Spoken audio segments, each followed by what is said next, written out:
Basic हमने पूरा binomial होता क्या है वो सीखा। एनसीआर कॉन्सेप्ट को हमने बहुत अच्छे से समझ लिया डोमेन रेंज को साथ में देखते हुए।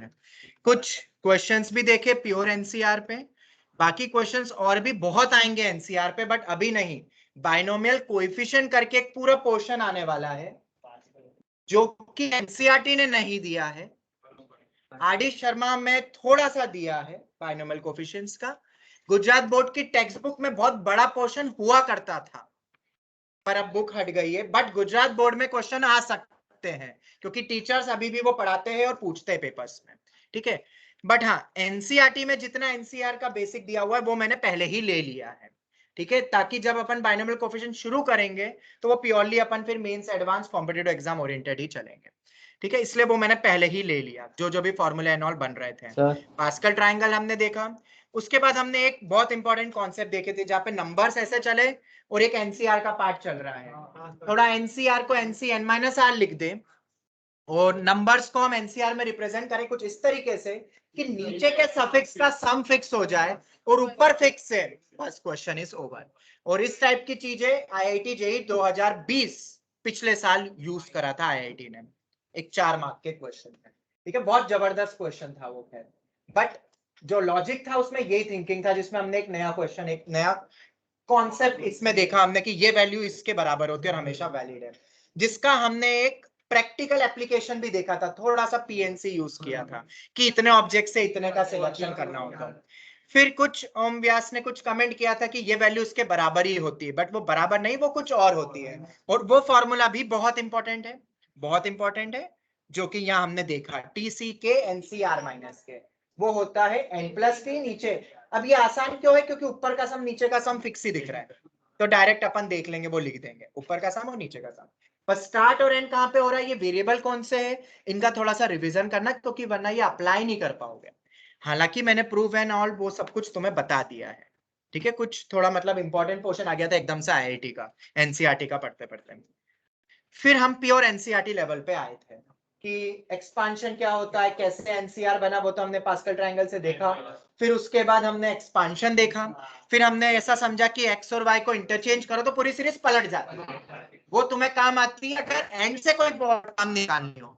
बट फिर से हमें जनरल टर्म बनानी पड़ेगी, जनरल टर्म भी बदल जाएगी, क्योंकि जनरल टर्म होती है, नंबर ऑफ टर्म्स तो n+1 होती है, बाइनोमियल कोएफिशिएंट्स ये होते हैं। अगर एक्स वाई को बंद कर दो तो ये वाला एक्सप्रेशन आता है, जो कि आगे हम ये डिटेल में देखेंगे, पर ये एनसीईआरटी ने दिया हुआ इसलिए पहले ही पढ़ा दिया। बाइनोमियल कोएफिशिएंट के सामने जो हम पढ़ेंगे, ये अगर वो 100 है तो ये एक भी नहीं है, एक भी काउंट नहीं है, इतना डिटेल में देखेंगे। आऊंगा बेटा आऊंगा, पहले मेरे स्टेटमेंट को खत्म होने दो क्रिश।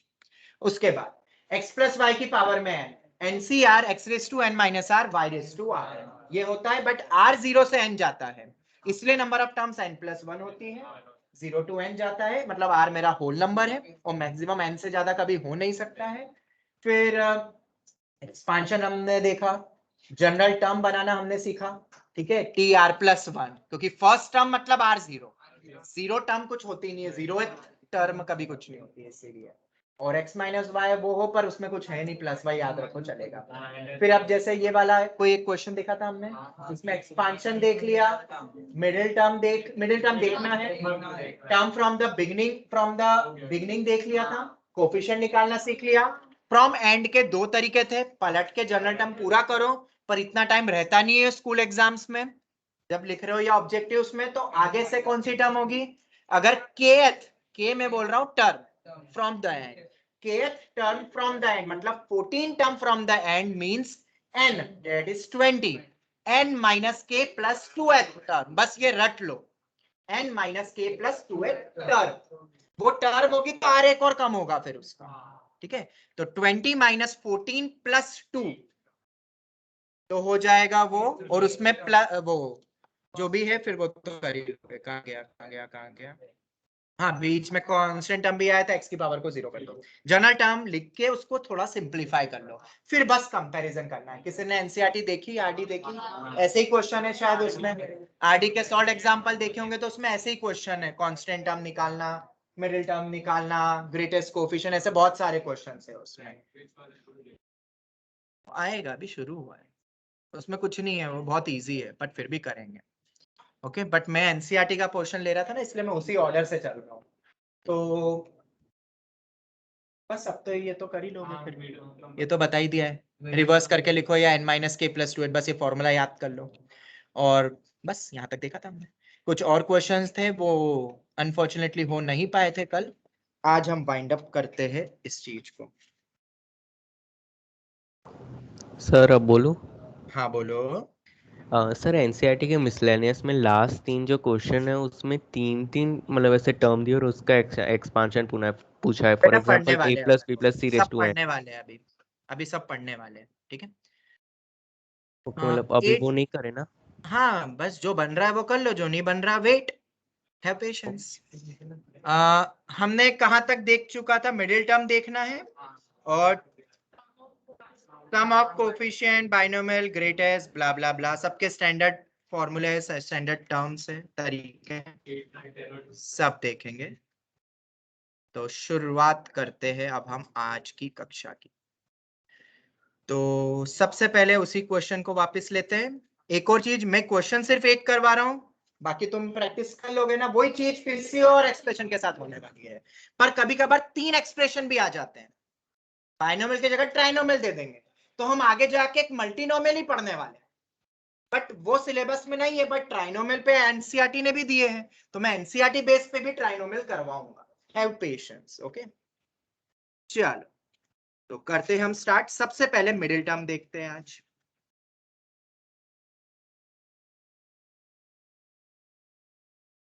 अगर अब हम मिडिल टर्म की बात करें तो मुझे नहीं आता फॉर्मूला, मुझे तो एंड का भी नहीं आता था, मैंने तो गिन के पैटर्न बनाया ताकि मैं लाइफ टाइम नहीं भूलूंगा। तुम भी अगर टर्म्स लिख के एक्सप्रेस करोगे, एन से n+1 टर्म्स होती है, मिड पीछे से कौन सा आ रहा है, कभी नहीं भूलोगे लाइफ में, बस वैसे ही याद रखो। मुझे भी आज तक नहीं पता है, वो बात अलग है मैं 2 सेकंड में ओरली निकाल लेता हूँ, बट मान लो नहीं पता तुम्हारे लेवल पर मैं बात करूं तो कोई बात नहीं।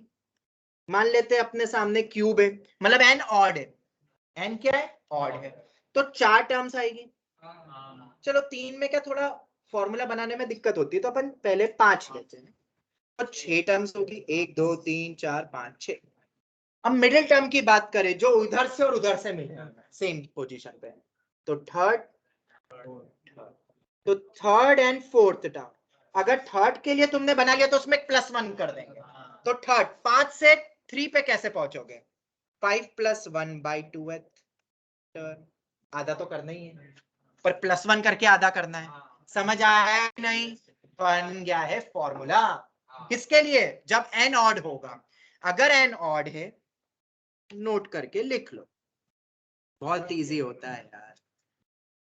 इफ n इज ऑड, अगर n ऑड है तो x+y की पावर में n कभी दिखे तो n+1/2th and n+1/2th +1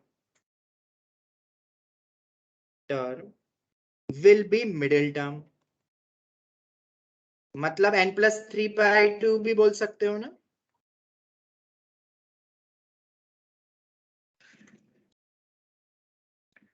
बोलो जल्दी से।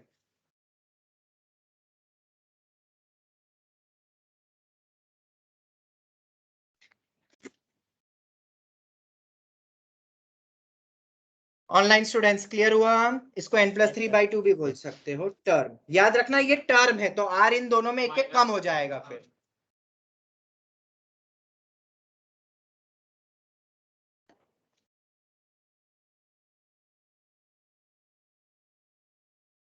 ये हो गया, if n is odd then these two terms will be the middle term। दो क्यों?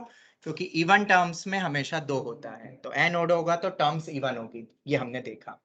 ठीक है, अब क्योंकि 6 टर्म्स हो गई यहाँ पे उसी तरीके से और पैटर्न बन गया। हम यहाँ पे जैसे n तो इवन है, तो अगर n इवन होगा, इफ n is even, तो x+y की पावर में n में अब क्या होगा, तो हम पावर में 6 ले लेते हैं अब, तो 7 टर्म्स आएगी, 1 2 3 4, 1 2 3 4, फोर्थ बन रहा है, तो 6 से 4 की जर्नी कैसे बनेगी, 6 में बाई 2 करेंगे, +1 करके तो ना करेंगे, फिर तो डिवाइड ही नहीं होगा, डायरेक्टली बाई 2 करेंगे, +1। तो फॉर्मूला मेरे ख्याल से बन चुका है कि अगर n इवन हो गया तो n/2 plus 1th term will be the middle term. Online students जवाब दो। तो r हो जाएगा n/2। बोलो ऑनलाइन स्टूडेंट्स, इतना क्लियर है? यस सर, क्लियर है। तो अब हमारे क्वेश्चन पे अगर अपन वापस पहुंचे तो मुझे जनरली फिर से वो चाहिएगी जनरल टर्म। अब वो जनरल टर्म तो मैं पूरी वापस बनाऊंगा नहीं, तो जनरल टर्म बनाई थी क्या अपन ने कल स्टार्टिंग से? ये रही हमारी जनरल टर्म, इसी को कॉपी करते हैं।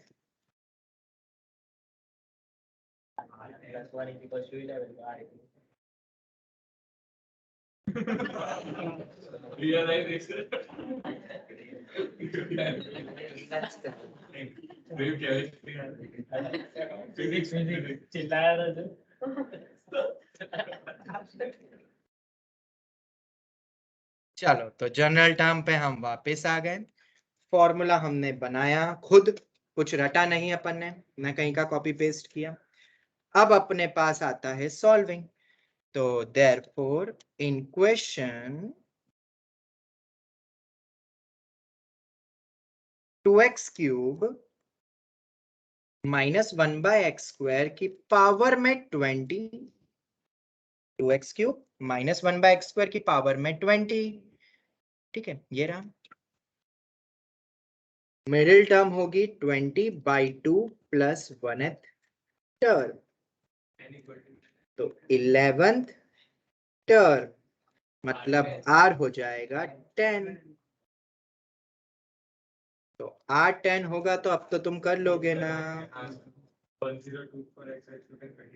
इसमें रख देना, पूरी टर्म आएगी, और अगर मिडिल टर्म का कोफिशिएंट बोले तो x को हटा के बाकी सब। चल ये तो हो गया।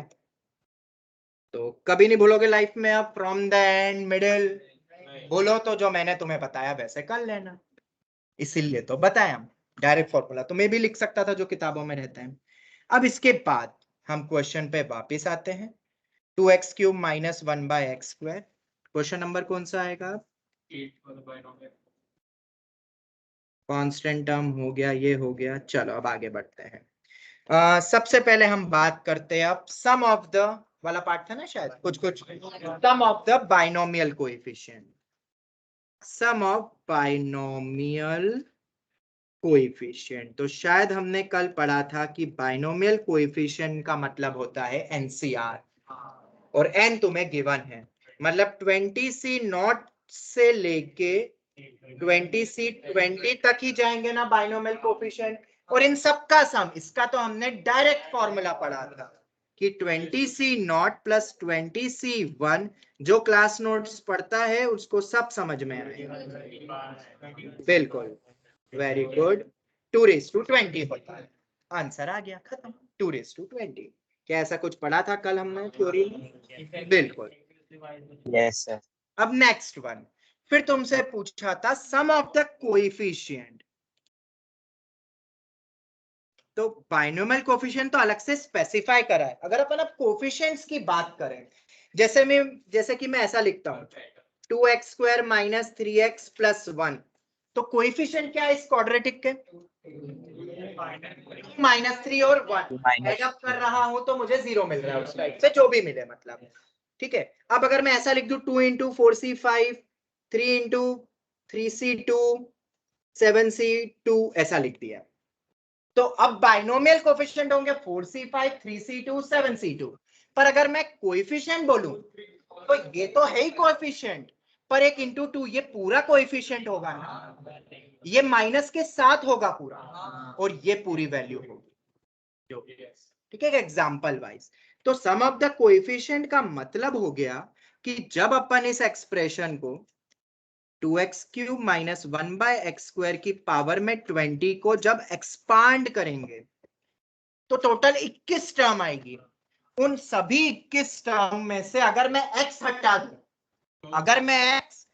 दूं, फिर जो तुम्हें पूरा एक्सप्रेशन दिख रहा है वही सम ऑफ द बाइनोमियल कोएफिशिएंट है, सम ऑफ द कोएफिशिएंट है। सॉरी, समझ आया ऑनलाइन स्टूडेंट्स? अगर मैं इसको एक्सपांड हाँ, करूं यस तो 20c naught 2 raise to 20 x raise to 60 minus 20c1 2 raise to 19 x raise to 19 into 3 57 1 by x square की पावर में 1 एंड सो। तो कोएफिशिएंट बन रहे हैं ये पूरा माइनस के साथ एंड सो ऑन। मतलब x को हटा के जो बच रहा है वही सम करना है इन शॉर्ट। तो इतने बड़े में से हम कैसे x हटाएंगे? एक तरीका है, वो तरीका बहुत आसान है। नहीं बेटा, x को हटाने का और बाकी सब ऐड करने का सबसे बेस्ट तरीका, x को रख दो 1। ये जादू दिखाई देता है, जैसे x को 1 रखूंगा x गायब और बाकी सब ऐड। जादू, इसी को तो जादू कहते हैं।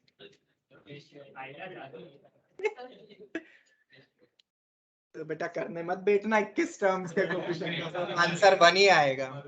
क्यों? अरे क्योंकि 19 जो RHS से मिलेगा वही LHS से भी मिलेगा ना, बराबर होता है LHS इक्वल टू RHS। तो रख दो x को 1, तो 2 minus 1 is equal to 1 okay, 1 की कोई भी पावर। तो सर, लेकिन कॉन्सेप्ट one क्या root बनी हुआ सम ऑफ द कोएफिशिएंट्स की? Put all the variables equals. अब यहाँ पे तो एक ही वेरिएबल है, अगर एक से ज्यादा वेरिएबल होते y भी होते तो y को भी 1 रख देते, वेरिएबल हटाना है ना।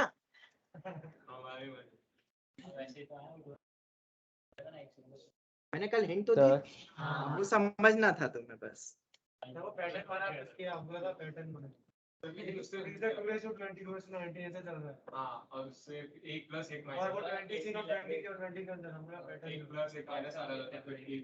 ऑनलाइन स्टूडेंट्स किसी को कोई डाउट? सर अगर 1 रूट हुआ तो वो देखेंगे ना बेटा, अभी थोड़े बहुत और ट्विस्ट एंड टर्न आएंगे आगे जाके, क्योंकि जब रूट हो गया या कुछ ऐसी टर्म हो गई जो रख ही नहीं सकते, फिर कैसे निकालेंगे और सम करना है, तो थोड़ा सा पेशेंस रखेंगे। कोई ऐसी चीज हमने वैल्यू रखनी पड़ गई जो डिफाइंड ही नहीं हो रहा हो, तो आएंगे हम क्वेश्चंस पे। बट अभी इतना समझ में आया, बेसिक पढ़ रहे अपन एनसीईआरटी लेवल का। ऑनलाइन स्टूडेंट्स किसी को कोई डाउट? No sir.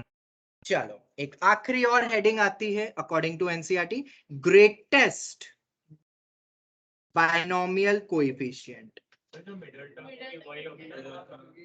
बिल्कुल, अगर अपन बाइनोमियल कोएफिशिएंट्स को ध्यान से देखें तो वो बढ़ता है बेस उसका, फिर घटता है। सर घटता थोड़ी ना है 4c नॉट से लेके 4c कोड, अरे वो NCR NC n minus r होता है ना, तो वैल्यू तो उसकी रिपीट ही हो रही है फर्स्ट और लास्ट, तभी तो सेम बनता है। NC नॉट NC n के बराबर होता है, तो middle term will give you the greatest binomial coefficient. अगर तुम्हें मिडिल टर्म पता चल जाए कौन सी है तो काम हो जाएगा, तो फिर अपन निकाल लेंगे। तो अब मैं तुम्हें डायरेक्ट फॉर्मूला दे रहा हूँ, ग्रेटेस्ट बाइनोमियल कोएफिशिएंट कौन सा होता है, मिडिल से आता है, ये तो समझ में आ गया हमें लॉजिकली, ठीक है। तो ग्रेटेस्ट बाइनोमियल कोएफिशिएंट अगर n इवन है तो NCn बाई 2, NC, ठीक है। और अगर n ऑड है NCn माइनस 1 C बाई 2 है। अरे शांति रे, ऐसे ही लिख दिया था रे, NCn प्लस 1 बाई 2। दो कैसे हो सकते ग्रेटेस्ट वैल्यू? ग्रेटेस्ट तो एक ही होता है, दो कैसे होते हैं? हाँ, ऐसा तभी हो सकता है जब दोनों ही सेम। हाँ, NCR NCn माइनस r होता है, बोर्ड लेवल पे तो ये भूलना ही मत, वो इसी में ट्विस्ट एंड टर्न करते हैं, तो मैं कई बार बोला, और दोनों एक ही है, n माइनस r करो सेम आएगा। और ये कहां से आएगा? तुम्हें टर्म मिल गई, उससे r मिल जाएगा, जनरल टर्म में r रखना तो तुम्हें वो बाइनोमियल कोएफिशिएंट मिल जाएगा। तो बस ये तुम्हें डायरेक्ट याद रखना है, कुछ डिराइव नहीं करना है, स्कूल एग्जाम में आए तो लगा देना। Any doubt? तो यहाँ कितना है? 20 तो 20c10। अब यहाँ n माइनस r क्यों नहीं लिखा? क्योंकि वो सेम ही आएगा अगर n इवन है तो हमेशा। ये मेरा आंसर है। ये कुछ वैसा नहीं दिख रहा है 2ncn, और फिर 2NCN को अपन ने अलग अलग तरीके से भी लिखा था, तो वो हो सकता है तुम्हें जो ऑप्शन दे या सब्जेक्टिव में बोले प्रूव डेट में, तो वो पूरा फिर करना पड़ेगा जो मैंने कल की परसों शायद बताया, सैटरडे को जब क्लास ली थी एक्स्ट्रा, तो 2NCN को कैसे कैसे बदला था वो पूरा लगेगा, क्योंकि ग्रेटेस्ट बाइनोमियल पूछेंगे प्रूव डेट करके 4 मार्क का, तो बस यही मत लिख देना, वो पूरा फिर सिंप्लीफाई करना है इसको, बस मैं n को 10 रखना है, बस लेक्चर नंबर 1 देख लेना तुम्हें मिल जाएगा। ठीक है, जैसे कि इसको अपन ऐसे भी लिख सकते हैं 2 टाइम्स ऑफ 19C9 सर अगर वो स्पेसिफाई कर 20 और 10 फॉर्म में लिखना तो चल ये हो गया। क्या अब हम आगे बढ़ सकते हैं? ऑनलाइन स्टूडेंट्स जवाब दो।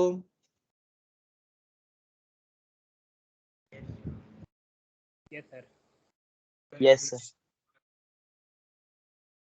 ठीक है, यही आखिरी क्वेश्चन था शायद, ये हो गया अपना पार्ट कंप्लीट। ठीक है, बेसिक जो भी थे हेडिंग्स वो हमने देखे। अब इन हेडिंग्स पे भी टफ क्वेश्चन पूछते हैं। सर टफ क्या, जनरल टर्म लिख के कर लो।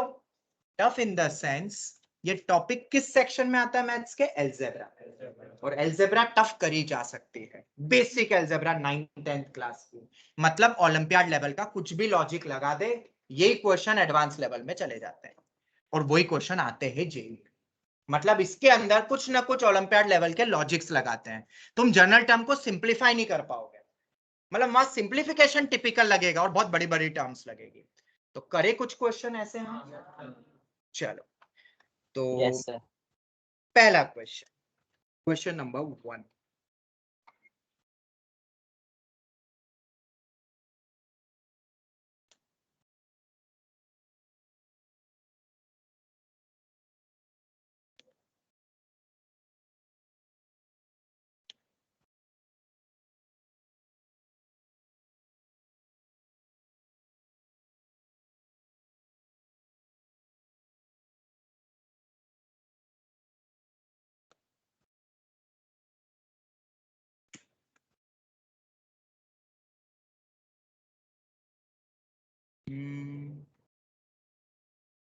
पावर इसकी होगी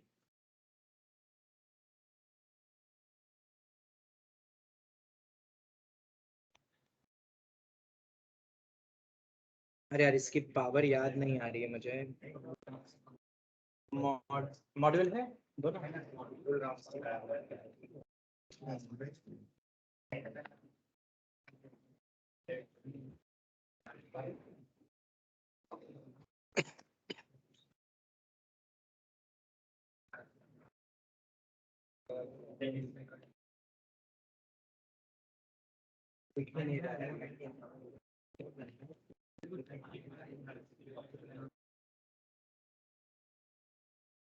इसका पावर मुझे अभी याद नहीं आ रहा है, चलो देख लेंगे थोड़ा पहले सिंपलीफाई। अभी मैं 10 रख रहा हूँ। ठीक है, हमें कांस्टेंट टर्म निकालनी है।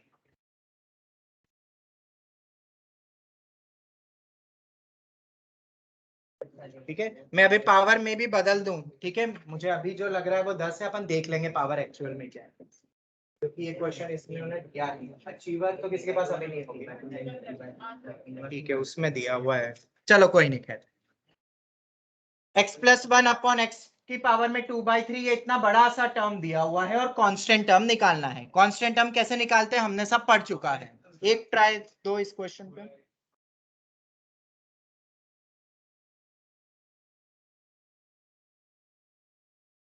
कांस्टेंट को हम बोल सकते हैं इंडिपेंडेंट ऑफ x। अब तुम्हें समझ आ रहा होगा कि इसमें हमें ये जो करना है, x को इकट्ठा, वो इकट्ठा नहीं हो पाएगा, अभी तो बहुत बिखरा हुआ है, इसलिए तो क्वेश्चन है जेई का। लगाओ जितना दिमाग, जितना अलजेब्रा लगा सकते हो। ओलंपियाड की तैयारी कर रहे हो भाई तुम तो।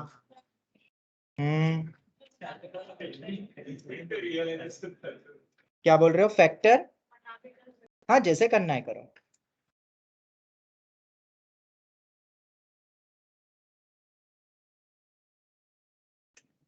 फाइंड द कांस्टेंट टर्म, मतलब कांस्टेंट। हाँ एक चीज और, एक थोड़ा सा ना यहाँ पे एक पॉइंट आया था, इसी साल जेई में ऐसा एक क्वेश्चन आया। एक बहुत अच्छे बच्चे ने यहाँ पे आंसर में क्या गड़बड़ कर दी और न्यूमेरिकल टाइप में आया, फाइंड द कांस्टेंट टर्म। मान लो वो आती है 6th टर्म, तो वो समझा कि टर्म नंबर क्या है, तो उसने 6 पे बबल कर दिया, जबकि वो पूछ रहे थे वो वैल्यू कितनी है T6 की। समझ में आया? तो अब ये लैंग्वेज वाइज थोड़ा सा क्लियर नहीं होता है, ठीक है, तो वहां पे बाय डिफॉल्ट जैसा इस बार यही, और वो मार्क्स मतलब बोनस भी नहीं हुआ, ठीक है। तो इस टाइप का क्वेश्चन आए तो हमें वैल्यू लिखनी है, और न्यूमेरिकल टाइप में वही बड़ी सी वैल्यू हमें बबल करनी है, ठीक है। मतलब वो टर्म नंबर नहीं लिखना, टर्म की जो वैल्यू आई है ना वो बबल करना है। ये थोड़ा सा एक हुआ था इस टाइप में, क्योंकि लैंग्वेज उतनी क्लियरली नहीं कह रही है कि तुम्हें कांस्टेंट टर्म ना, तो टर्म कौन सी वाली कौन सी टर्म, अगर हिंदी में ट्रांसलेट करो तो हमें ऐसा भी लग सकता है। तो टर्म नंबर नहीं, वो टर्म की जो वैल्यू है वो पूछ रहे हैं। अगर और अच्छे से स्पेसिफाई कर दे तो बात अलग है कि वो टर्म नंबर ही बताओ, तो फिर वही करना जो पूछा जाए। तो अब रही बात इसके सॉल्विंग की, तो इसमें हम बहुत इजी सा पीआरएमओ लेवल का थोड़ा सा सर, एक अलजेब्रा मिनट। यूज करेंगे। एक चीज और मैं बता दूं, किसी को लग रहा होगा कि ये हमारे काम का नहीं है, तो इस टाइप के क्वेश्चंस आरडी ने भी दिए हैं, इस टाइप के क्वेश्चन स्कूल वाले भी पूछते हैं, और ये क्वेश्चन मेंस में 3 बार आ गया है, 3 बार। थोड़ा सा एक और चेंज करके भी आया है, वो भी मैं बता दूंगा, जरा सा चेंज। वो x+1 की जगह x+8 x³ + 8 ऐसा दे देंगे, वो मैं बता दूंगा, लगेगा एक ही टाइप का एल्जेब्रिक फॉर्म, ठीक है। और एक बार ये आया है एडवांस में, वो 3 बार मेंस में रिपीट हो गया है, तो तुम समझ सकते हो कितना इंपॉर्टेंट क्वेश्चन है, ठीक है। और ये कुछ नहीं, बहुत ईजी है। अगर हम देखें तो एक फॉर्मूला होता है a³ + b³ का। सर हाँ बोलो। सर पहली टर्म तो x⁴ 1/3 + 1 बन जाएगी ना। बिल्कुल सही। x³ + 1 होता है a + b a² - ab + b², सबको पता है ये तो। नीचे वाली टर्म्स को देख के ये एनालाइज हो रहा है कि x को रिप्लेस करो y⁴ से, थोड़ी देर के लिए करो तो y + 1 = y⁴ + 1 y⁴ - y⁴ + 1। मतलब ये जो टर्म है वो y + 1/y⁴ + 1/3 + 1 है। या अगर मैं सिर्फ उसी टर्म को डिवाइड करूं, सेम ही फॉर्म बन जाएगा, इसको डिवाइड करूं तो y + 1/y⁴ 2/3 - y⁴ 1/3 + 1 है, बेसिकली 1/3 + 1। और क्वेश्चन में बस y की जगह ही x दिया हुआ है, देख लो। अब समझ में आ रहा है कि जेई के लिए क्यों ओलंपियाड इंपॉर्टेंट है, क्यों वो अलजेब्रा पार्ट इंपॉर्टेंट है। वो इसलिए इंपॉर्टेंट है, आईआईटी होगी क्रैक तभी। 2020 का सबसे ज्यादा एनालिटिकल पेपर था, जिसने भी ओलंपियाड की तैयारी करी थी अच्छे लेवल की, उसने मैथ्स फोड़ दिया था, और शायद फर्स्ट रैंक भी इसीलिए आई हमारे यहाँ से, क्योंकि उस बच्चे ने ओलंपियाड क्रैक करे, सब वर्ल्ड गोल्ड मेडलिस्ट है। तो वो जो अलजेब्रा उसने करा होगा आईआईटी ने यूज, कितना छोटा सा है उसके सामने। तो ये आईआईटी के क्वेश्चन ऐसे ही समझ। हाँ गोल्ड मेडलिस्ट, उसने एस्ट्रोनॉमी में जीता था, और बाकी में भी वो आगे तक गया। तो बिल्कुल, तो अब अपन आते हैं क्वेश्चन पे वापस, ठीक है। तो x + 1/x⁴, और जो अपने यहाँ की भी टॉपर जो है बच्चे, हाँ वो भी इनमो लेवल तक गई हुई है, पर वही है ना, वो 9 से प्रिपरेशन चलती है, तब जाके एंड तक वहां पहुंच पाते हैं, क्योंकि इतना पढ़ने का, इतनी वेराइटी ऑफ क्वेश्चंस है, टाइम की कमी रहती है, बस मेन चीज वो है। और ओलंपियाड की रियलिटी में तो तैयारी 10 तक ही होती है देखा जाए तो, क्योंकि 11वीं में बहुत कुछ एक्स्ट्रा जेई लेवल का भी तो पढ़ना है, तो टाइम थोड़ा सा कम मिलता है। 10 तक ज्यादा रहता है, पर 10 तक बच्चे के दिमाग में रहता है we have to only crack board. वो टाइम जो वर्थफुल टाइम था वो वेस्ट हो जाता है एक ही चीज को 50 बार रटने में। अब ये एजुकेशन कल्चर है, सिस्टम है, मैं भी कुछ नहीं कर सकता, पर मैं ये चीज हमेशा बोलता भी हूँ फाउंडेशन में, जब भी वक्त मिलता है, मैं जब क्लास लेता हूँ। बट दिक्कत क्या है, वो नहीं समझते उस चीज को। हाँ। तुम समझ सकते हो आपकी वो टाइम और ये टाइम में क्या गैप है।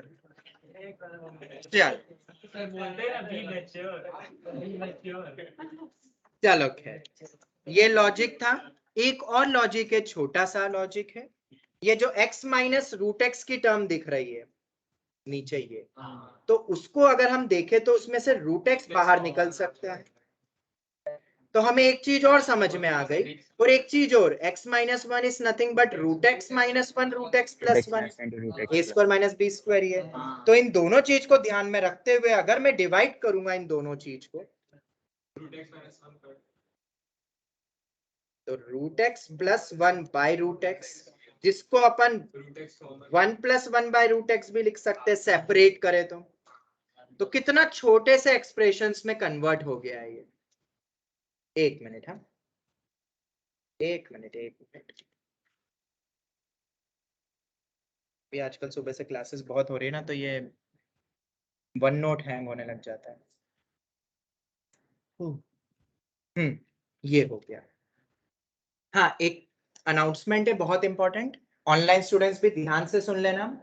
फ्रॉम मंडे मॉर्निंग बैच अलग होने वाली, ठीक है, जो कि बहुत बच्चों को था, वो अब होगी, क्योंकि 3 अक्टूबर को जेई एडवांस है, जैसा मेरा कमिटमेंट था।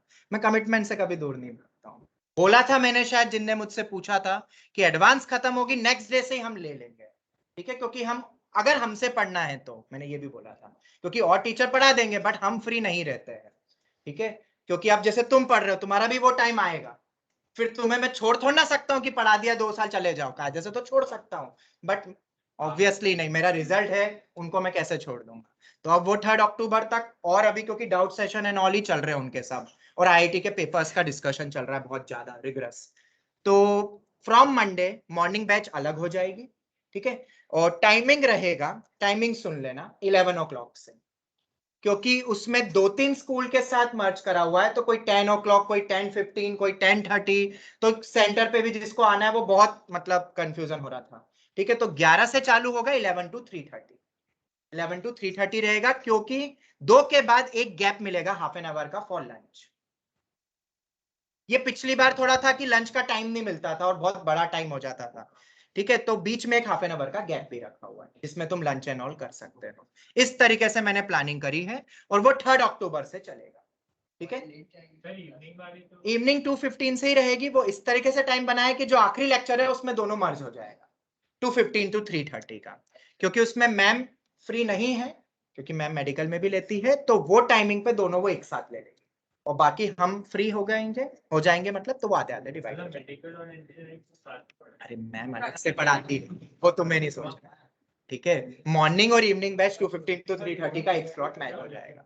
तो सबको समझ आ गया, ठीक है, तो जिसने भी जो भी मॉर्निंग ऑप्ट किया था, अभी एक मैं गूगल फॉर्म या वो अभी एक ईडीपी सर को बोल दूंगा, उसमें जो मॉर्निंग वाले हैं वो कर लेना, जो इवनिंग में आना चाहते हैं वो, ताकि मॉर्निंग अलग हो जाएगा। डे सेम, डे सब कुछ सेम रहेंगे, क्योंकि कम पढ़ाना मैं चाहता नहीं हूँ, ठीक है, सबको एक जैसे ही पढ़ाना है, तो सब सेम रहेगा, संडे को मर्ज हो जाएगा, तो वो पूरा सेम एक सिंक्रोनाइज वे में चलेगा, जैसा 12th में चलता आ रहा है। वो अभी जो बोला है, जो पुराना है वो अभी उतना ही रखो, ठीक है, अभी और मिक्स मत करो, जो हो गया है बड़ी मुश्किल से कुछ मैंने बनाया है, उसको और मत कॉम्प्लिकेटेड करो, ठीक है, सब कुछ सेम रहेगा, क्योंकि हम संडे को सब कुछ सेम रहेगा, क्योंकि संडे को सब मर्ज होने वाला है मॉर्निंग ही, ठीक है, तो सेम रखना भी पड़ेगा, डेज भी वैसे ही चलेंगे, सब कुछ पैरेलल चलेगा, ठीक है, तो सबको समझ आ गया है। ऑनलाइन स्टूडेंट्स में किसी को कोई डाउट है तो Yes, पूछ, ठीक है, चल, तो हम क्वेश्चन पे वापस आते हैं। बाकी हाँ, और ऑनलाइन मॉर्निंग बच्चों के कौन से डेज एंड ऑल रहेंगे वो भी मैं बता दूंगा, ठीक है, वो थोड़ा बहुत मैं मेडिकल वालों से भी पूछ लूंगा मैं क्या है एंड ऑल, वो जो भी रहेगा वो मैं तुमसे कन्वे कर लूंगा, ठीक है?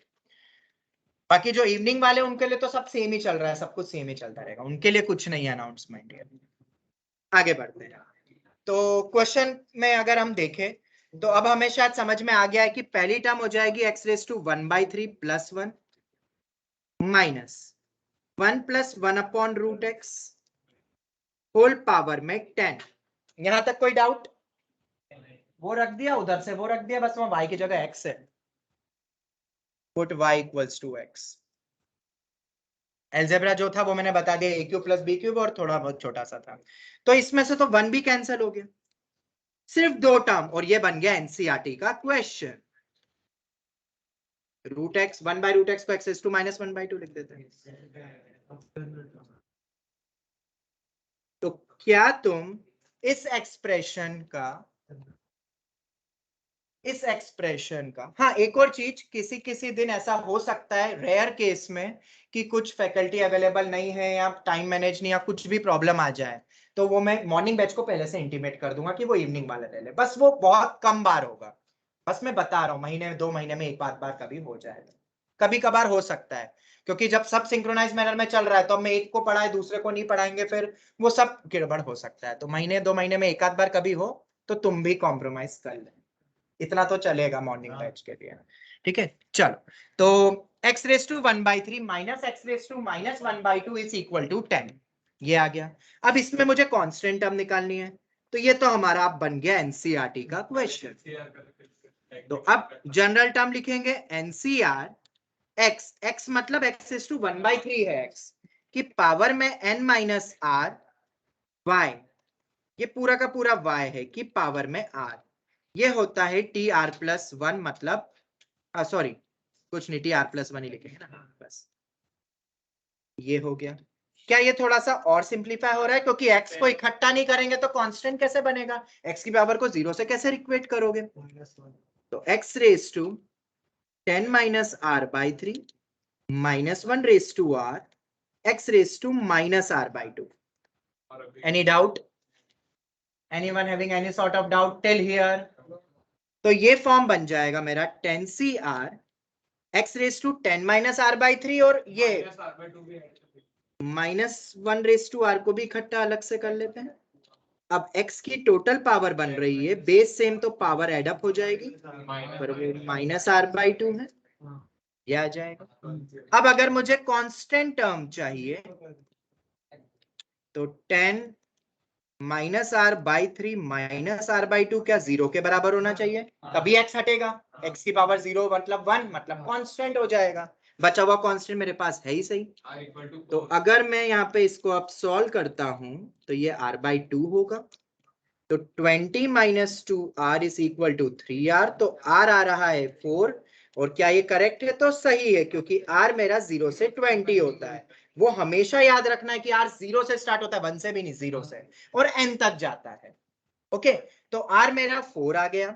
अब मेरा अगर r 4 आ गया तो 10c4 minus 1 raise to 4 is 1, तो 10c4 is the answer, 10c4 is the answer. Any doubt? जरा इसकी वैल्यू बताओ।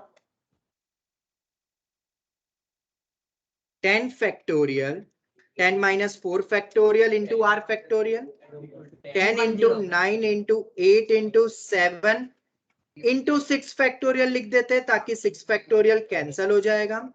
4 फैक्टोरियल होता है 24, 8 3 जा 210। और मजे की बात यह है कि जब ये आईआईटी में 2005 या 2009 का ये क्वेश्चन 210 आया, जेई मेन ने 2 बार पूछा, सेम क्वेश्चन, डेटा भी चेंज नहीं करा, यहाँ तक कि 4 ऑप्शन भी नहीं बदले, 210 ही था, डायरेक्ट टिक करना था, सब कुछ सेम था। और ये भी करंट के 1-2 सालों में, जब से मेंस के क्वेश्चंस बहुत सारे फेज बनने लगे हैं और शिफ्ट आने लगे, तो क्वेश्चन रिपीट हो रहे हैं, बहुत मेंस के ही क्वेश्चन वापस से रिपीट होने लगे।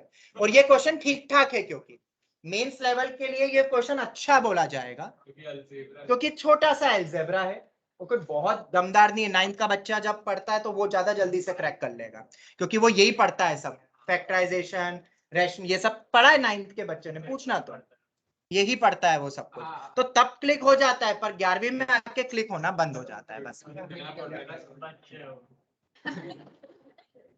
तब माइंड बहुत फोकस रहता है, कंपेयर टू उतना गलत ट्रैक पे नहीं जाता है। मेन पॉइंट ये रहता है, इसलिए उनका दिमाग ज्यादा चलता है। इसलिए अगर मैं उनको प्रोबेबिलिटी पढ़ाऊं ना, 9th और 8th के बच्चों को, वो ज्यादा जल्दी ग्रेस्प करेंगे प्रोबेबिलिटी जैसे टॉपिक, जब मेंटल एबिलिटी कॉन्सेप्ट रहती है, और वही 11th 12th थोड़ा कम क्लिक कर पाते हैं, ये फैक्ट है और मैंने पढ़ाया है। अभी जो मेडिकल के जो हमारे बच्चे हैं, कुछ 4-5 बच्चे जो टॉपर आ रहे हैं मेडिकल में अभी नीट में, 700 के करीब वाले जितने भी है ऐसे 4-5, वो सभी बच्चे मुझसे भी पढ़े हुए क्लास 8th में, उनने 8th में भी पीआरएमओ दिया था, जिनमें से 2 ने क्रैक कर लिया था, 2 बच्चे 1 मार्क्स से रह गए थे फर्स्ट। और वो जब बैठते थे क्लास में 12th वालों के साथ, पता है, तो आंसर्स वो देते थे, वो पीछे पलट के देखते रहते थे कौन दे रहे हैं आंसर, छोटे छोटे से बच्चे थे। क्योंकि हम लोग को भी कभी कभी हम लोग सॉल्व करते थे तो ऐसा लगता था कि कुछ तो हम लगा देते थे। ठीक है, बट वो कॉन्सेप्ट, वो जल्दी ग्रेस्पिंग पावर उनकी थोड़ी ज्यादा अच्छी रहती है जब वो जैसे से बड़े होते हैं 8 में 9th में। अभी भी 12वीं तक भी तुम बहुत इजीली ग्रेस्प कर सकते हो अगर डिस्ट्रैक्शन नहीं हो, थोड़े गलत डायरेक्शन पे ना जाओ, पढ़ाई पे फोकस रखो, सिर्फ 1.5 साल की बात है तो चलेगा दिमाग। जिसको लगता है मेमोरी लॉस होती है, याद नहीं रहता है, वो डिस्ट्रैक्शन के कारण है और कुछ नहीं है, वो सिर्फ डिस्ट्रैक्शन के कारण है। डिस्ट्रैक्शन हटेंगे, फोकस बढ़ेगा, सीधी सी बात है। और वो तुम पे डिपेंड करता है, ना पेरेंट्स पे ना हम पे, किसी पे डिपेंड नहीं करता है। तुम फोकस करना सीख जाओ, पढ़ाई पे फोकस रखो। जब भी डिस्ट्रैक्ट हो, दिमाग में एक चीज आना चाहिए, आई हैव सम टारगेट जिसको मुझे पूरा करना है। सिर्फ रखा नहीं है, कंप्लीट करने के लिए पूरा करना है। ठीक है, तो अब है क्या क्या बोल रहे थे?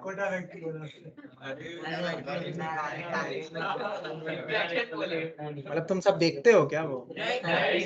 पता नहीं, अब मैंने देखा नहीं अभी, मैंने अभी तक कोई सा भी नहीं देखा अनफॉर्चुनेटली, मुझे टाइम नहीं मिला और मुझे जरूरत नहीं है वो अभी देखने की, मेरे पास काफी है पढ़ाने की। ठीक है, और तुम्हें देखने की जरूरत नहीं क्योंकि मैं सामने खड़ा हूँ। तुम बस पढ़ाई पे फोकस रखो, वो भी एक तरीके से डिस्ट्रैक्शन तुम्हें दे दे, तो वहां अभी हमें जाना नहीं है, अभी हमारे पास बहुत कुछ है पढ़ने का। चलो तो हम आगे बढ़ते हैं, और अगर ये क्वेश्चन समझ आ गया है तो एक इसी टाइप का एक और क्वेश्चन देता हूं, वो तुम पे छोड़ देता हूं मैं, करके आओगे? टर्म इंडिपेंडेंट ऑफ, बिल्कुल सिमिलर, बिल्कुल similar. Find the term independent of x या फाइंड द कांस्टेंट टर्म, बात तो एक ही है।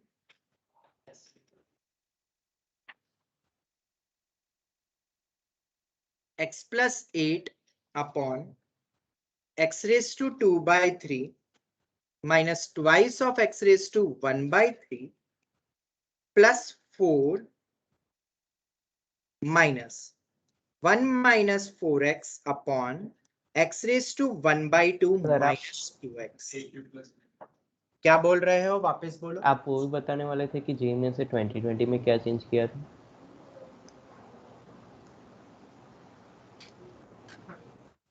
वापस बोलो बेटा, मुझे समझ नहीं आया। आप वो मतलब एक थोड़ा ये क्वेश्चन डिफरेंट करके दिया था ना, वो कौन सा क्वेश्चन है? ये रहा ना। ओके यही है, ठीक। ट्राई योरसेल्फ, कर लोगे ये? आंसर मेरे पास अभी नहीं है, ठीक है, सेम टाइप का ही है बिल्कुल। ठीक है, ऊपर 1 minus 2 root X, 1 plus 2 root X, और नीचे रूट एक्स बाहर निकालो, वैसे ही बन रहा है सब कुछ।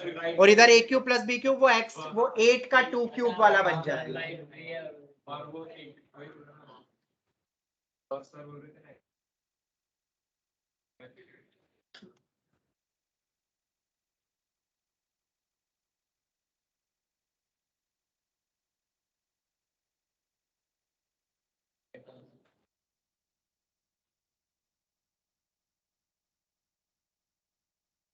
अब और कुछ चाहिए hint?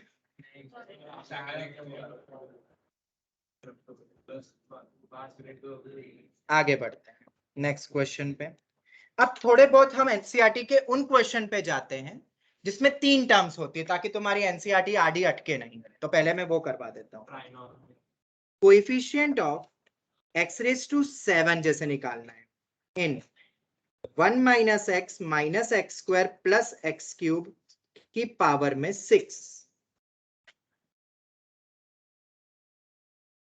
1 minus X square plus X cube की पावर में 6। इस टर्म से तुम्हें coefficient of x raise to 7 निकालना है। तो अब कैसे हम x रेज़ टू 7 निकालेंगे? तो इन टाइप के क्वेश्चन जब भी आए तो सबसे पहले से यहाँ पे ट्राइनोमियल नहीं है तो 4 टर्म्स है यहाँ पे बेसिकली। तो यहाँ पे factorization is the key factor. क्या तुम नीचे फैक्टराइज कर सकते हो अंदर टर्म्स को? अब सबसे पहले ना फैक्टराइजेशन सोचना है तुम्हें for NCERT point of view. NCERT point of view तुम्हें क्या सोचना है सबसे पहले? फैक्टराइजेशन। तो क्या फैक्टराइजेशन हो रहा है? तो 1 माइनस Yes, एक्स, sir. इसमें से माइनस एक्स पर कॉमन निकालो तो 1 माइनस एक्स की पावर में 6 तो 1 minus X into 1 minus X square, keep whole power में 6, coefficient of x is to 7 in. Online students, any doubt? जवाब दो। No sir. अब पावर 6 अलग अलग कर लेते हैं और थोड़ा सा बड़े हो जाते हैं। अब ये क्वेश्चंस कैसे वो मैं बताता हूँ। तो जब भी ऐसा आए या क्वाड्रेटिक भी आ जाए, या एक बार ट्राई करो उसको दो टर्म्स बनाने के लिए, या इस टाइप से फैक्टराइजेशन अगर हो जाए तो। और भी करेंगे हम क्वेश्चन तो आगे। अब इसको कैसे करेंगे तो बहुत इजी है ये। देखो दोनों को एक्सपांड करोगे, दोनों में 7 टर्म्स आएगी, फिर हर एक टर्म को उसके 7 टर्म से मल्टीप्लाई करोगे तो बहुत सारी टर्म्स आने वाली है। पर मुझे मतलब है सिर्फ x रेज़ टू 7 से। तो हमें पता है जब दो टर्म्स, दो ब्रैकेट मल्टीप्लाई होते हैं और बेस सेम है तो पावर एड अप होता है। तो तुम्हें बस ये सोचना है कि पहले सभी टर्म्स, सातों टर्म्स में, बाकी के सातों टर्म्स में कौन कौन से x का मल्टीप्लीकेशन करूं कि पावर 7 बने। जैसे 1 + 6 होता है, 4 + 3 होता है, 3 + 4 होता है, वो अलग होगा एंड ऑल। लॉजिक समझ आया कैसे थिंकिंग डेवलप करनी है। तो अब हम क्या करेंगे, तो अब हम थोड़ा सा लॉजिकल चलते हैं। तो इसमें हमें कौन कौन सी पावर मिलेगी। तो एक तो कांस्टेंट मिलेगा, जब पहला टर्म y⁻r में x तो आएगा ही नहीं, x⁻1 मिलेगा, x² मिलेगा, x³ मिलेगा, अप टू x⁻6 मिलेगा। ये थोड़ा सा लिख लो, ठीक है। आईआईटी में भी इस टाइप का एक क्वेश्चन आया था, वहां ऐसे फैक्टर्स बना के दे दिए थे, पर वहां पे 3 फैक्टर्स थे, तो 3 के कॉम्बिनेशन से बनाना था। तो थोड़ा बहुत मेंटल एबिलिटी, ये वंस अगेन एक मेंटल एबिलिटी का ही पार्ट चल रहा है। दूसरे में देखोगे तो कांस्टेंट आएगा, स्क्वायर आएगा, 4 आएगा, 6 आएगा, आखिरी में जाके आएगा 8 आएगा, और आखिरी में आएगा 12, 10, 12। अब ये सब मल्टीप्लाई होंगे सातों टर्म्स। ये देख लो 7 टर्म्स वाले कोफिशिएंट लिख लिया अपन ने, इधर की 7 टर्म्स, इधर की 7 टर्म्स। अब मुझे बनाना है 7, तो क्या कोई कॉम्बिनेशन से 7 बन रहा है, पहले तो वो देख लो। ये पावर समझ में, ये वाली क्यों बनी, ये x² है बेटा। जब एक्सपांड करते हैं तो समझ आ रहा है ना सबको, जिसको नहीं आ रहा उनको भी समझ आ जाएगा। अभी बस मैं इसके बाद जनरल टर्म लिख दूंगा तो तुम्हें x की पावर समझ आ जाएगी। ओके, मैं समझा दूंगा वो चीज। अभी अगर अपन को 7 बनाना है तो ये 1 6, x³ और x⁻4,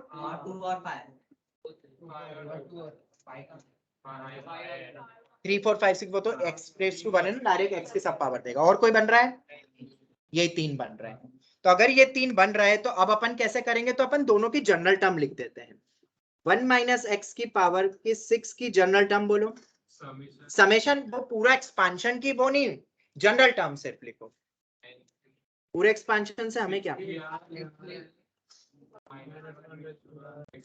ये समझ आया, नहीं आया होगा, ठीक है, बहुत इजी है, फिर भी नहीं समझ आया कोई बात नहीं। देखो तुम्हें कुछ भी डायरेक्ट दिखता नहीं है, विजुअलाइजेशन बढ़ाओ। ये पता है ना, क्या पता क्या करते हो यार तुम, ये रख दो।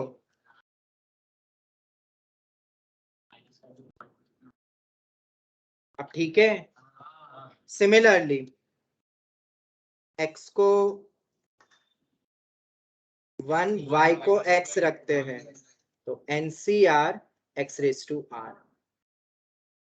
ये याद रखना है भाई, r करके लिख देता हूं, रिमेंबर। तो यहां पे भी लिख देता हूं, चलो। Coefficient of x⁻r in 1 + x की पावर में n। x⁻r का कोएफिशिएंट कितना होगा, NCR, NCR, NCR। और 1 माइनस x की पावर में n में x⁻r का कोएफिशिएंट -1⁻r NCR। ये तो डायरेक्ट सोच लोगे ना, अरे जनरल टर्म लिखो ना, अपने यहाँ पे दिख रहा है वो डायरेक्ट ही x⁻r दे रहा है, तो बचा हुआ ही तो होगा x⁻r का कोएफिशिएंट, याद कर लो। तो अब x6CR -1⁻r x⁻r है इसकी जनरल टर्म, और 1 माइनस x² की पावर में 6 की क्या होगी, 6CR -1⁻r पावर में 2r। अरे वो x² की पावर में r होगा तो 2r हो जाएगा ना। तो अब तुम्हें शायद दिख रहा होगा कि इसमें R जा रहा है मेरा 0 to 6, इसमें भी R मेरा 0 to 6 जा रहा है। अगर पावर अलग अलग होती तो अलग अलग जाता। तो अगर R 0 से 6 जा रहा है तो हमें x raised to 0 से x raised to 6 मिलेगा।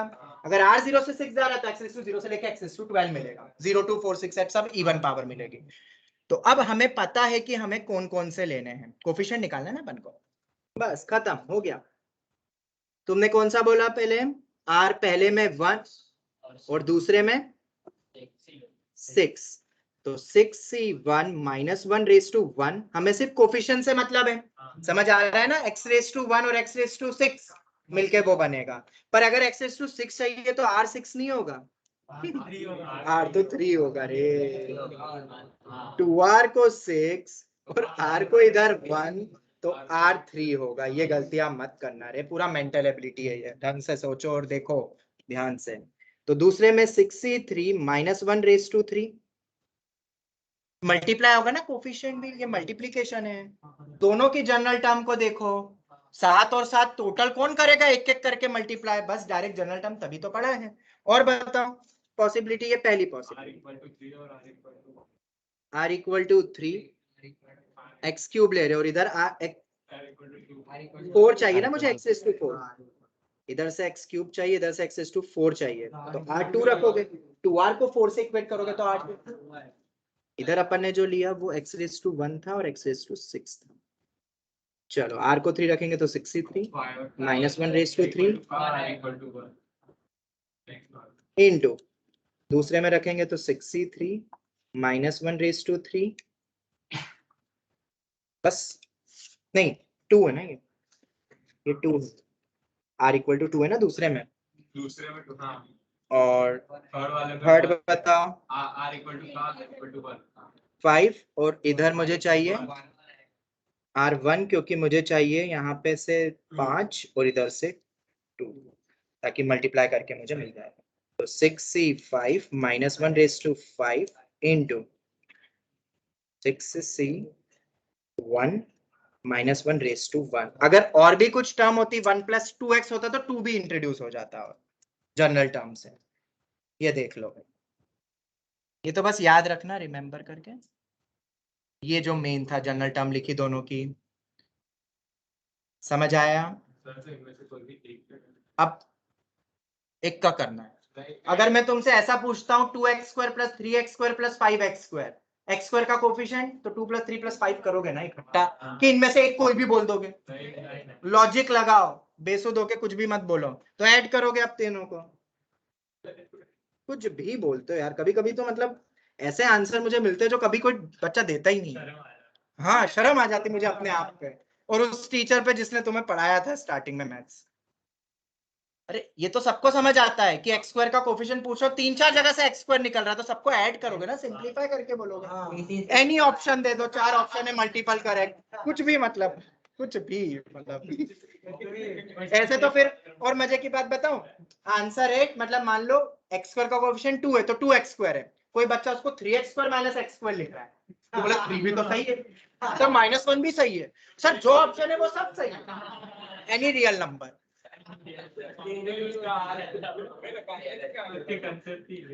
अच्छा तुम्हें वो चीज बताई थी कि नहीं मैंने? चलो कोई नहीं, अभी बाद में। अरे ऐड करो फिर, कोई ना कोई ऐड करो, बाकी फिर एडिशन ओवरऑल ऐड होके कितना आ रहा है ये? -144। Very good.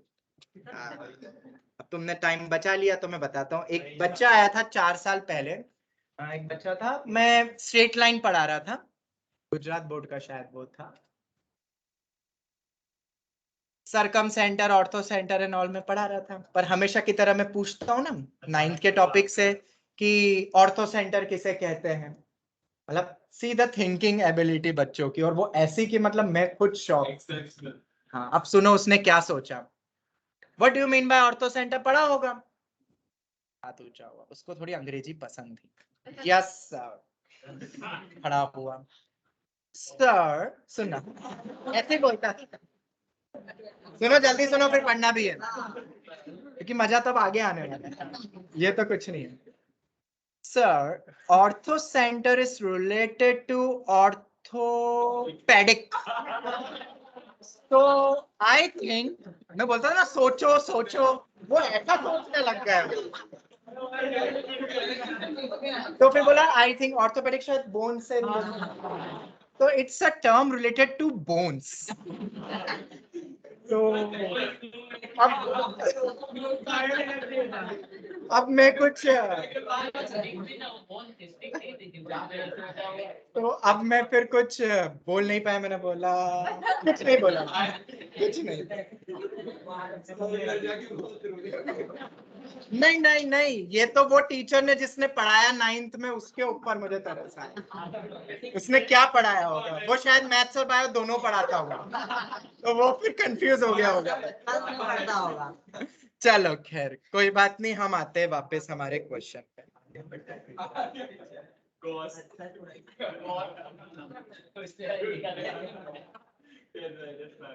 Coefficient of x raised to 12 in 1 plus x cube plus 3x plus 3x square की पावर में 15। Coefficient of x raised to 12 निकालना है।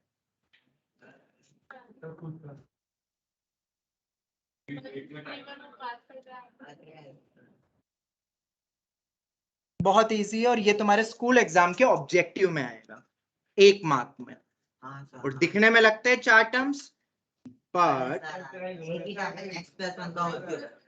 वो a plus B whole cube. बहुत आसान है बनाना क्वेश्चन।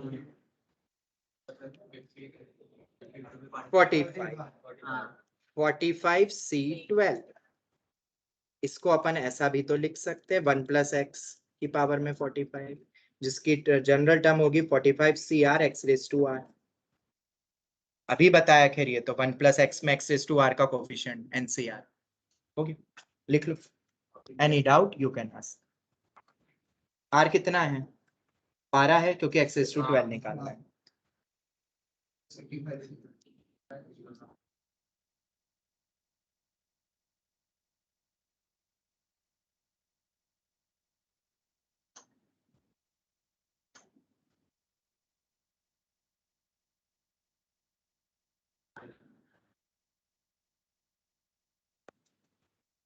इसलिए जब कभी भी ऐसा देना, मतलब एक अगर 1 है तो उसको दूसरी टर्म में रखना, मतलब दूसरी टर्म में रखना।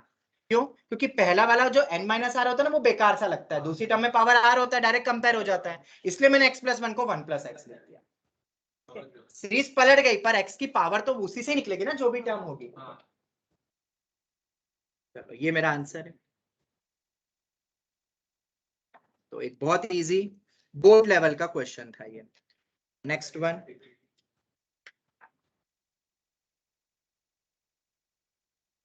Coefficient of x raised to 0 बोले तो कांस्टेंट टर्म या independent of x।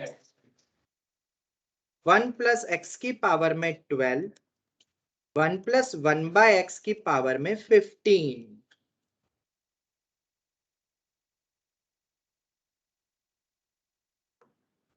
One plus x की पावर में 12, 1 प्लस 1 बाय एक्स की पावर में 15। ओके, x रेज टू 0 का कोएफिशिएंट फिर से 2 है अब, बट ये 2 नहीं है देखा जाए तो। अगर मैं एलसीएम ले लूं, इसमें थोड़ा सा ना, मैंने क्या बोला, विजुअलाइजेशन बढ़ाना इन क्वेश्चंस में, दिखाई देना चाहिए। तो ये 12 और 15 मिलके बन गया 27, ये हो गया। अब तुमसे क्या पूछा है, x रेज टू 0, तो मुझे बताओ नीचे x रेज टू 15 भी है, मतलब ऊपर जब एक्सपांड करोगे तो 28 टर्म आएगी, उन 28 टर्म में डिनोमिनेटर में x रेज टू 15 आएगा, और फिर मुझे x रेज टू 0 चाहिए, तो x 0 तभी मिलेगा जब न्यूमरेटर से x रेज टू 15 मिलेगा। अगर यहाँ पे x रेज टू 0 के बजाय मैं x स्क्वायर पूछता, ध्यान से समझना, तो x स्क्वायर पूछता तो मैं ऊपर से 17 निकालता x की पावर, ताकि नीचे 15 होके वो हो जाएगा 2। ये थोड़ा सा लॉजिक सोच सकते हो ना, क्योंकि हर टर्म में x रेज टू 15 आ रहा है। अगर मुझे x रेज टू 8 चाहिए, तो ऊपर से मुझे x रेज टू 23 निकालना पड़ेगा, क्योंकि वो 15 करके फिर 23 माइनस 15 करके 8 मिलता है। तो इतना सोच सकते हो ना। या अगर यहाँ पे मल्टीप्लीकेशन में होता तो बगल वाले से x रेज़ टू -15 निकालना पड़ेगा अगर 0 चाहिए तो। ऑलरेडी उतने x तो हर एक टर्म के साथ आएंगे, तो ये चीज दिमाग में रखना। ठीक है, चलो समझ में आया जो भी लॉजिक्स बोले मैंने। x रेज़ टू 0 कैसे निकाल सकते हैं, x² कैसे निकाल सकते हैं, या कोई भी अगर नीचे एक x रेज़ टू 15 ऐसे दिख जाए तो therefore from numerator constant term चाहिए ना, तो न्यूमरेटर से हम x रेज़ टू 15 का कोएफिशिएंट निकालेंगे ताकि वो कांस्टेंट मिलेगा। तो 1 प्लस एक्स की पावर 27 में x रेज़ टू 15 का कोएफिशिएंट होगा, ये तो हमने देख ही चुका है, या जनरल टर्म लिख के भी देख सकते हो। ये हो गया, बहुत इजी सा था। बट कभी कभार ये ना ऑप्शन देते हुए 12 तो दोनों ऑप्शंस रखना याद। ये हो गया, तो शायद बहुत टफ तो नहीं था। Any doubt online students, any doubt?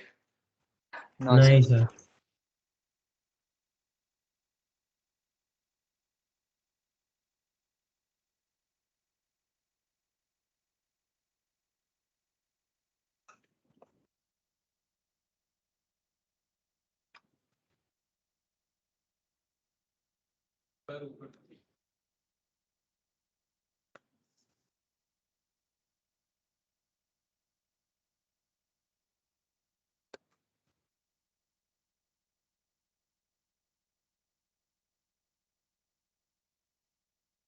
बहुत इंपॉर्टेंट क्वेश्चन है ये भी।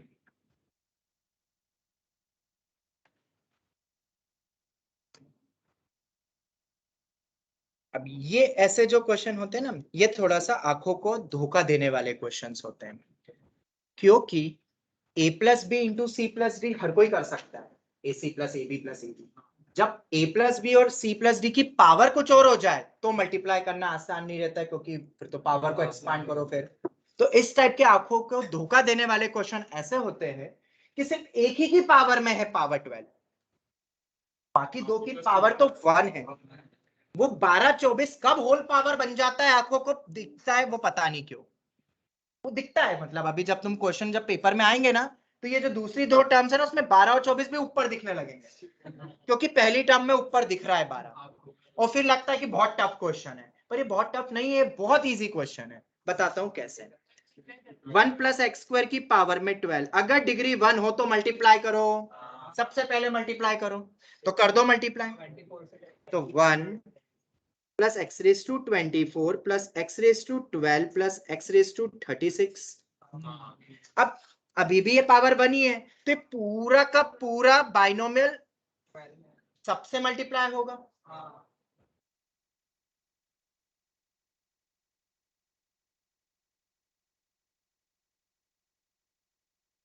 ऐसे क्वेश्चन मेंस में आते हैं और बोर्ड्स में हो जाएंगे, क्या हो जाएंगे, मतलब बस सेपरेट करते जाना है अपन को और कुछ नहीं करना है, सेपरेट।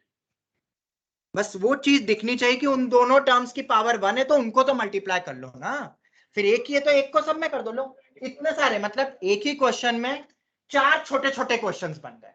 पहले मैंने एक ही करवाया इस टाइप का, पर उसमें भी पहले एलसीएम लेने के बाद दिखा वो टर्म, अब यहाँ पे थोड़ा सा सिंप्लीफाई करके दिख रहा है, तो अब बहुत ईजी है। अगर अपन 1 प्लस x² की पावर में 12 की जनरल टर्म देखें, क्योंकि वो सब में आ रहा है ना, 12CR x raise to n minus r y raise to r, मतलब वही x रेज़ टू 2r, ये आएगा, ये मेरी जनरल टर्म है कि नहीं। तो अब अगर हमें चाहिए कोएफिशिएंट कौन सा चाहिए, 32 चाहिए, तो अगर मुझे 32 चाहिए तो इसके लिए हमें 2r को 32 से इक्वेट करना पड़ेगा, तो r 16 आएगा। यस और नो, यस और नो? नहीं यस। क्यों नहीं हो रहा है वो भी सुनो, क्योंकि r मेरा 0 से 12 ही जाता है। एक और चीज, मैक्सिमम x की पावर 24 ही बन सकती है जब पावर उसी से मल्टीप्लाई हो जाए। a plus B whole square में a स्क्वायर ही मैक्सिमम पावर होती है, a plus B whole cube में a क्यूब भी होगी a की बड़ी पावर, ये तो हमने पहले देखा भी था। तो 24 ही होती, 32 कहां से मिलेगा? तो इससे कुछ नहीं मिल रहा, मतलब 0 मिला है, पर वो 0 मिला है, अंडा मिला है। आगे बढ़ते हैं। 24 ऑलरेडी है, इसके मल्टीप्लाई मतलब इसको एक्सपांड करोगे तो 13 टर्म्स में सभी में एक्सेस टू 24 मल्टीप्लाई होने वाला है। तो हमें अगर 32 चाहिए तो अंदर से 8 चाहिएंगे, क्योंकि 24 और 8 मिलके बनेगा। और अगर 8 चाहिए तो जनरल टर्म अपने पास है, 2r 8 होना चाहिए, तो r 4 होना चाहिए। तो r तो 4 हो सकता है, 12c 4 बस x रेज टू 32 ओवरऑल बनेगा। मुझे तो बस कोफिशिएंट चाहिए ना, 12c 4 r 4 आ गया। थर्ड टर्म और बीच में प्लस, जो भी आगे कोफिशिएंट है वैसे ही चलेगा, बीच में माइनस होता तो माइनस चलता, 2 मल्टीप्लाई होता तो 2 मल्टीप्लाई होता।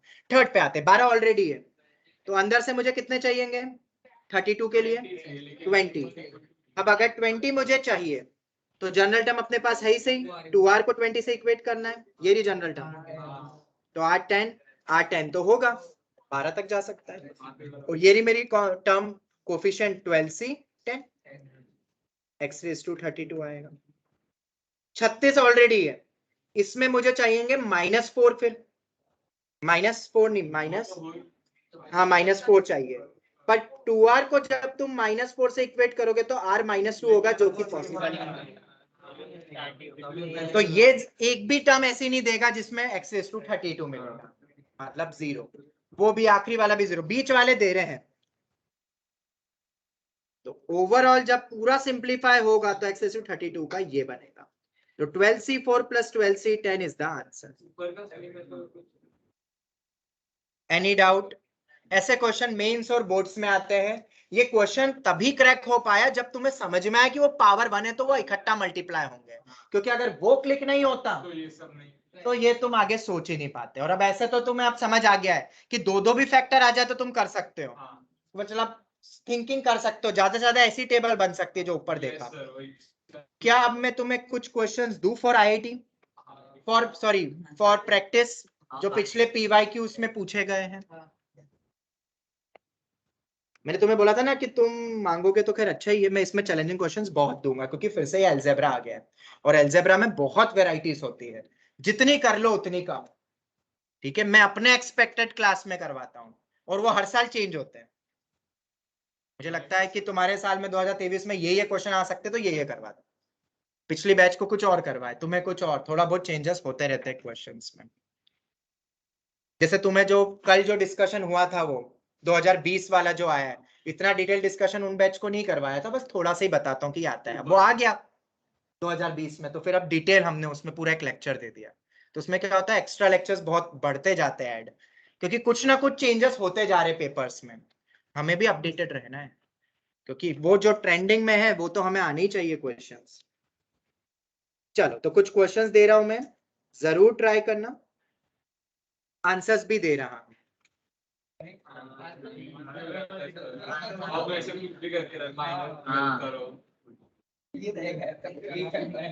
अपनी ईमानदारी अपने साथ रखना।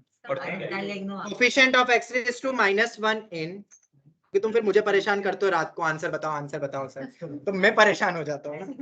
अरे नहीं सर, तो आप अपने टाइम पे हाँ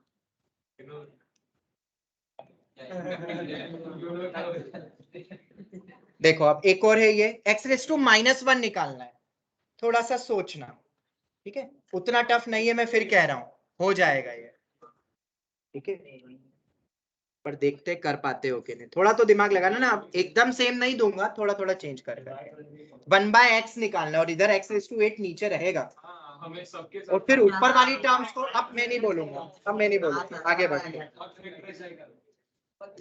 ऊपर जो 2-1 क्वेश्चन करा है उसका मार्जिंग है ये,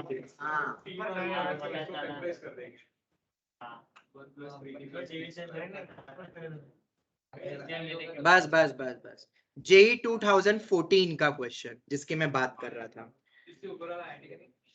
ए यार तुम करो ना यार,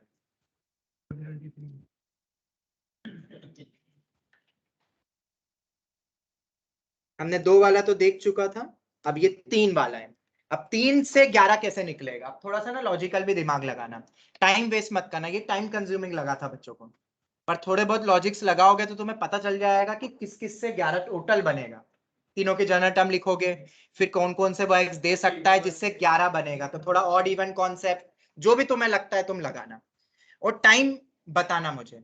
अगर ये जिससे बन जाता है सेकंड क्वेश्चन, तो मुझे ये बताना कि कितना टाइम लिया तुमने, क्योंकि ये थोड़ा सा टाइम कंज्यूमिंग 2014 में बच्चों को टाइम रिक्वायरमेंट कितनी है इसकी, कितने मतलब आइडियल टाइम? टाइम रिक्वायरमेंट, अगर प्रैक्टिस अच्छी हो गई है, थोड़े बहुत आरडी के भी क्वेश्चंस कर लिए अच्छे लिख लिख के बिना देखे, तो तुम मान के चलो 5 से 6 मिनट, 5 मिनट आइडियल टाइम होता है।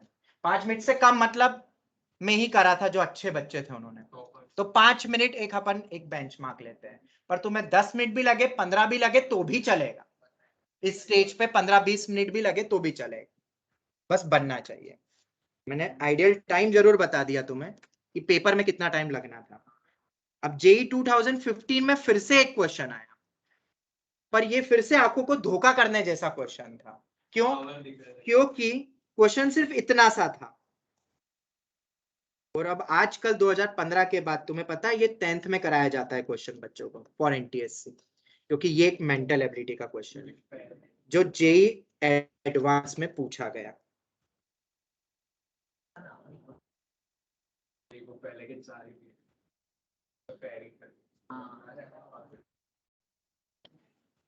फाइंड x रेज टू 9 का कोएफिशिएंट, इस टाइप का मिलता जुलता अपने क्वाड्रेटिक में किया था शायद, पर अब देखो यहाँ पे सबकी पावर 1 है, तो देखा जाए तो ये सबको मल्टीप्लाई, यहाँ बाइनोमियल क्या लगाओगे, पावर ही एनी 1 है, पर इतनी टर्म्स में से x रेज टू 9 कैसे निकलेगा? It's a logical question.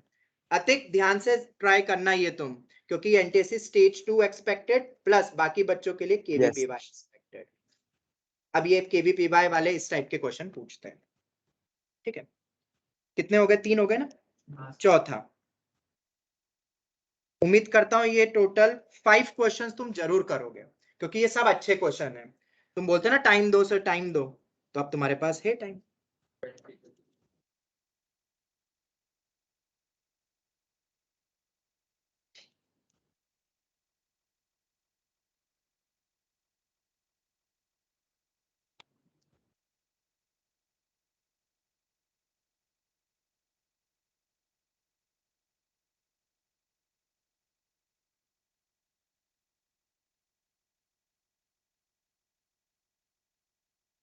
इसका आंसर दे रहा हूं क्योंकि किस फॉर्मेट में लाना है पता होना चाहिए।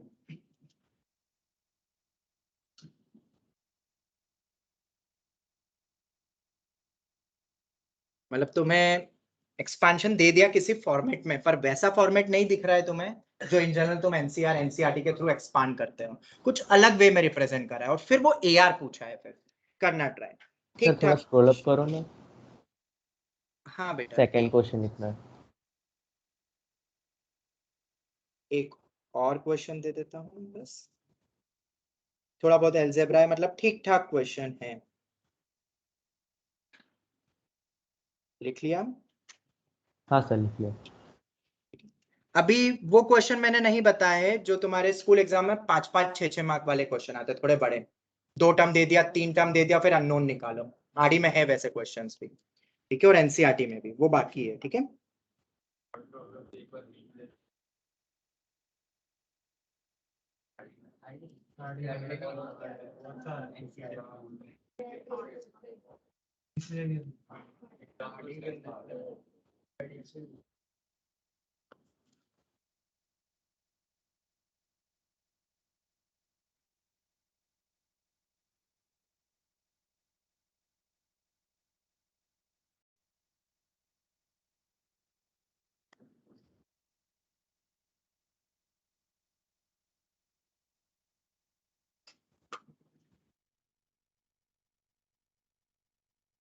बहुत अच्छा क्वेश्चन है ये आईआईटी का, बट जब बताऊंगा ना इसका सॉल्यूशन तुम बोलोगे बाप रे, एनसीईआरटी में इससे टफ क्वेश्चन है।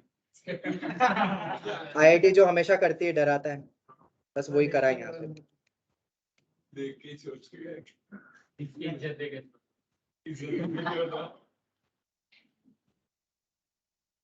ठीक है, तो ये पांचों करोगे, थोड़ा वक्त लगाना क्योंकि क्वेश्चन ठीक ठाक है, इस लेवल पे बहुत अच्छे क्वेश्चन है, तो 5 में से जितने भी क्रैक होते हैं इट्स गुड। ठीक है, स्टार्टिंग में मैंने आंसर्स नहीं दिए, बाकी के दिए।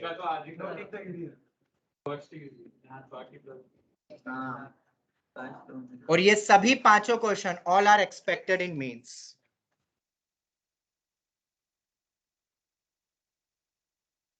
पहला तो हो गया।